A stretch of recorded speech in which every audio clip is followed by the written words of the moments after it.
Dear students, आज हम जो डिस्कस करने जा रहे हैं वो हम सेकंड चैप्टर के शॉर्ट क्वेश्चंस को डिस्कस करेंगे।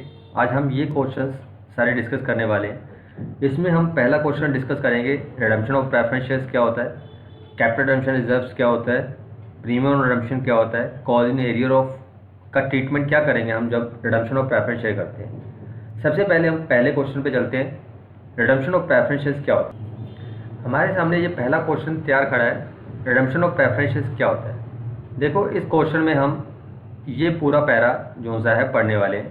तो इसमें अब क्या है, सबसे पहले रिडम्पशन ऑफ प्रेफरेंसेस क्या है। देखो, कंपनी कैपिटल रेज कर सकती है, capital raise by issuing the equity shares. Equity share issue करके भी कंपनी कैपिटल रेज कर सकती है, पर not to be repaid to the share holders.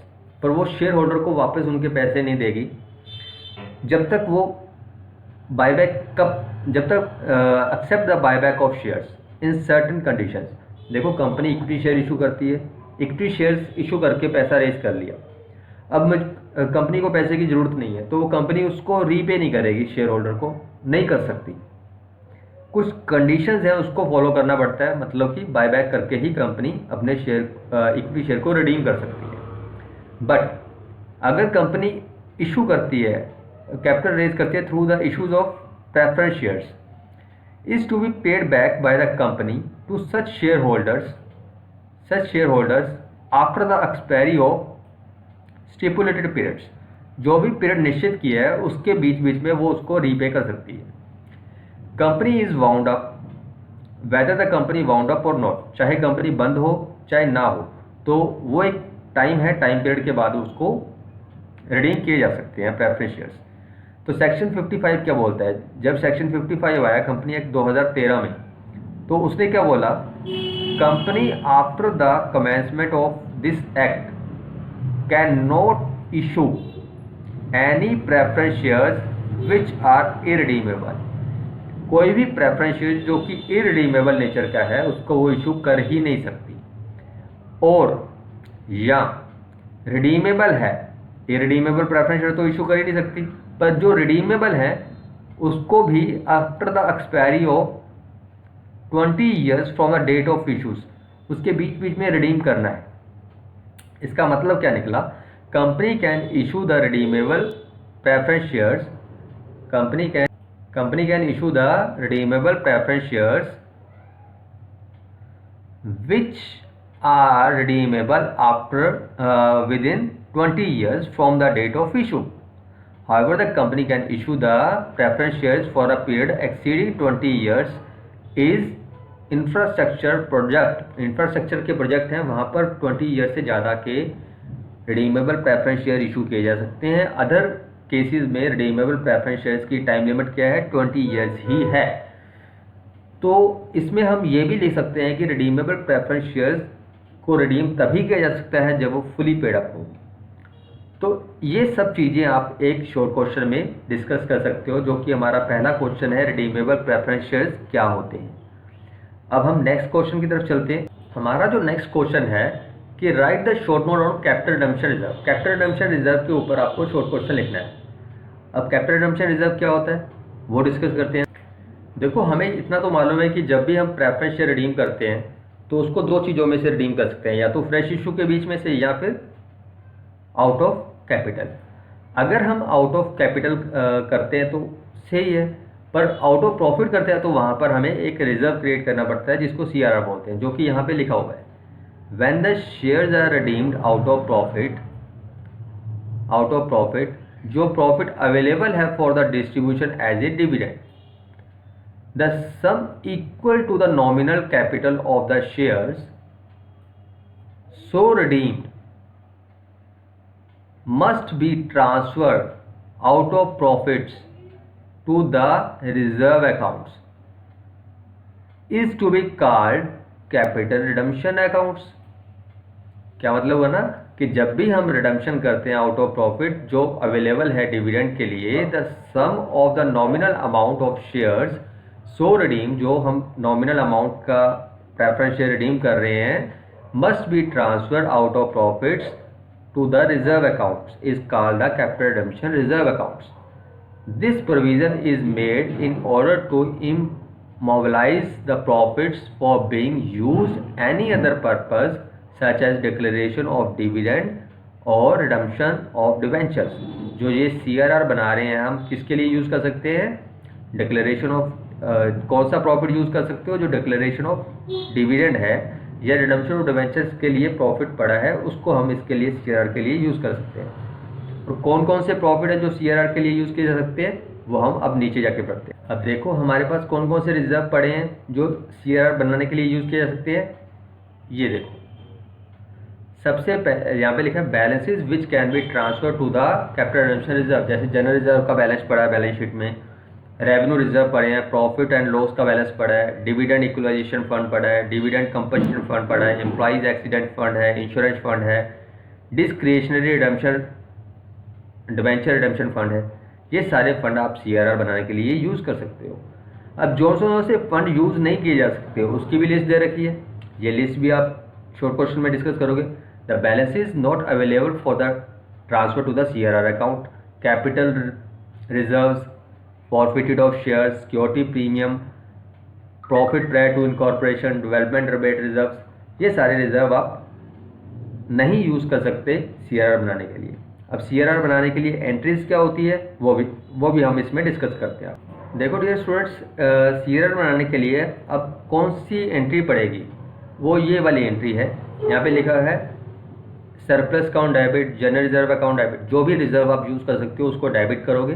तो क्रेडिट किसको करोगे? CRR अकाउंट को। जब भी आप आउट ऑफ प्रॉफिट रिडम्पशन करते हो तो आपके लिए ये एंट्री डालनी कंपलसरी होती है। ठीक है स्टूडेंट्स, अब CRR का क्वेश्चन बहुत अच्छे से आप लिख सकते हो। अब चलते हैं हम नेक्स्ट क्वेश्चन की तरफ। अब हमारा नेक्स्ट क्वेश्चन जो बन रहा है, right the short note on the premium redemption. Premium redemption क्या होता है अब हम इसको डिस्कस करते हैं। अब जैसे कि हमें मालूम है जब भी हम शेयर इशू करते हैं किसके ऊपर इशू करते हैं? एट पार के ऊपर इशू कर सकते हैं, एट प्रीमियम के ऊपर इशू कर सकते हैं। तो अब हम उन या डिस्काउंट के ऊपर इशू कर सकते हैं।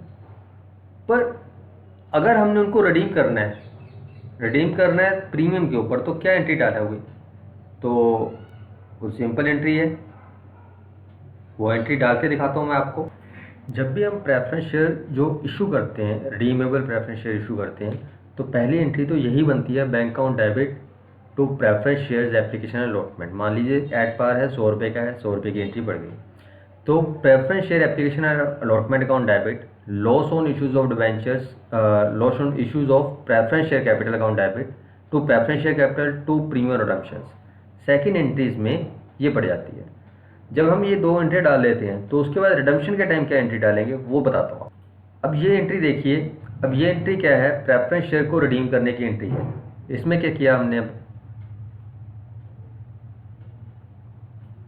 Redeemable preference share capital account debit, premium redemption account debit to preference share capital.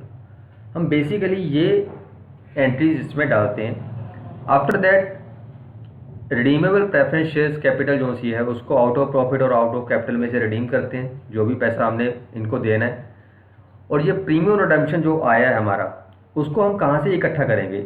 ये वाले एंट्री डाल के इकट्ठा करते हैं, जैसे security premium account debit, surplus account debit, general reserve account debit to premium redemption. जब हम ये सारे पैसे इकट्ठे कर लेते हैं तो देन लास्ट में हम preference shareholder account debit to bank करके एंट्री डाल देते हैं। ये तो हो गया हमारा प्रोसेस जो हम इसमें फॉलोअप करते हैं जब भी हम प्रेफरेंस शेयर प्रीमियम के ऊपर रिडीम करते हैं। अब हमारा क्वेश्चंस कैसे लिखेंगे हम ये, अब ये मैं बताता हूँ आपको कैसे है कि ये उन्होंने क्वेश्चन हमसे पूछा क्या है। हमसे उन्होंने क्वेश्चन पूछा है कि write the note on premium on redemption. Premium on redemptions का हम क्या करते हैं उसके ऊपर नोट लिखो। तो सबसे पहले तो आप बोलोगे जब भी हम प्रेफरेंस शेयर या कोई भी शेयर प्रीमियम के ऊपर रिडीम करते हैं तो हम इश्यूज़ की ये दो एंट्रीज डालते हैं, तो जो अभी मैंने आपको दिखाई पीछे। उसके बाद हम जिसके पैसे देने हैं उसके लिए हम ड्यू खड़ा करते हैं। जैसे यहाँ पर हमने प्रीमियम का ट्रीटमेंट दिखाया है, premium redemption redeemable preference share capital account debit, premium redemption account debit to preference shareholder. After that जो भी प्रीमियम यहाँ पर ड्यू हुआ है जो देना है वो पैसे इकट्ठे कहाँ से करने हैं? With the premiums to be paid on the redemption, जो भी हमने पे करना है वो कहाँ से इकट्ठा करना है, उसके लिए ये है provide the premium of redemption out of the security premium. तो वो हम security premium, profit and loss account, general reserve, इसको यूज़ करके हम इकट्ठा कर सकते हैं यहाँ पे। फिर उसके बाद ये एंट्री डालनी है आपको, security premium surplus account debit, general reserve account debit to premium redemption. तो हम अल्टीमेटली ये सब ट्रीटमेंट फॉलोअप करते हैं प्रीमियम और रिडम्पशन के लिए। तो आपको ये दो एंट्रीज तो डालनी ही डालनी है, और साथ में इश्यूज वाली दो एंट्रीज भी आपको दिखानी है जब ये शॉर्ट क्वेश्चन आप अटेम्प्ट करोगे।